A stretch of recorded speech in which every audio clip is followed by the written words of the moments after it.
대규모 원금 손실로 논란을 빚은 해외금리 연계 파생결합펀드 DLF에 대해 금융감독원이 손실의 최고 80%를 배상하라고 결정했습니다. 이 내용은 취재기자와 함께 자세히 알아보겠습니다. 김성훈 기자 나왔습니다. 자, 김 기자, 먼저 배상 비율이 최대 80%다 이런 얘기가 나오는데 아무래도 사람마다 좀 다를 것 같아요. 어떤 비율로 나오는지 구체적으로 설명 좀 해주시죠. 네, 금융감독원은 어제 분쟁조정위원회를 열고 우리은행과 하나은행의 DLF 투자자 6명의 분쟁조정 신청을 심의했는데요. 심의 결과 이들 모두를 불안전 판매로 판단하고 은행이 손실액의 최소 40%, 최대 80%를 배상하라고 결정했습니다. 80%의 배상 비율은 역대 투자상품 불안전 판매 분쟁 조정 결과 중에 가장 큰 규모입니다. 분조인은 또 불안전 판매가 인정되면 투자자 과실을 모두 반영하더라도 최소 20%를 배상할 수 있도록 했습니다. 네, 이번에 이렇게 기존 분조의 결정들보다 배상 비율이 높게 나온 이유가 무엇입니까?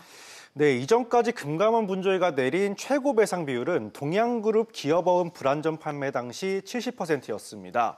하지만 이번에는 손실 발생에 대해 은행의 책임을 더 무겁게 받습니다.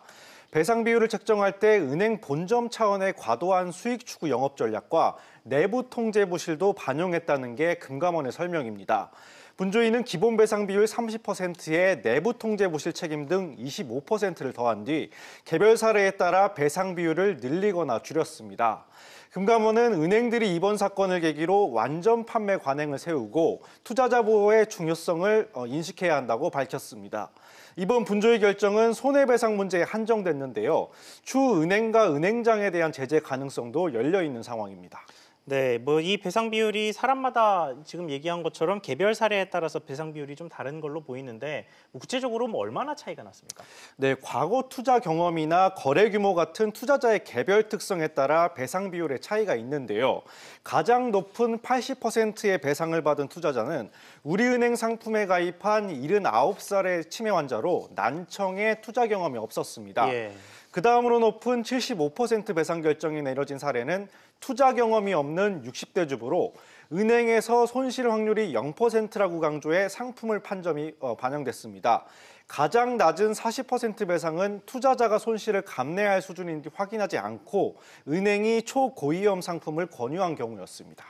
네, 그럼 다른 개인 투자자들은 어떻게 보상을 받게 되는 건가요? 네, 금감원은 어제 사례를 기준으로 은행에 가이드라인을 주기로 했습니다.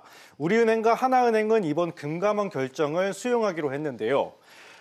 금감원의 가이드라인에 따라 분쟁 조정을 신청한 고객뿐 아니라 신청을 안 한 고객도 불안전 판매가 입증되면 배상 비율을 협의하겠다고 밝혔습니다. 만약 금감원의 가이드라인에 따른 배상 비율을 두고 은행이나 고객이 합의를 못한다면 다시 분쟁 조정을 신청하거나 소송을 해야 합니다. 한편 이번 배상 비율이 동양 사태 때보다 높게 나오면서 투자자들의 자기 책임 원칙은 부각되지 않은 어떤 모럴 해자드 문제에 대한 지적의 목소리도 있습니다. 네, 김 기자 잘 들었습니다.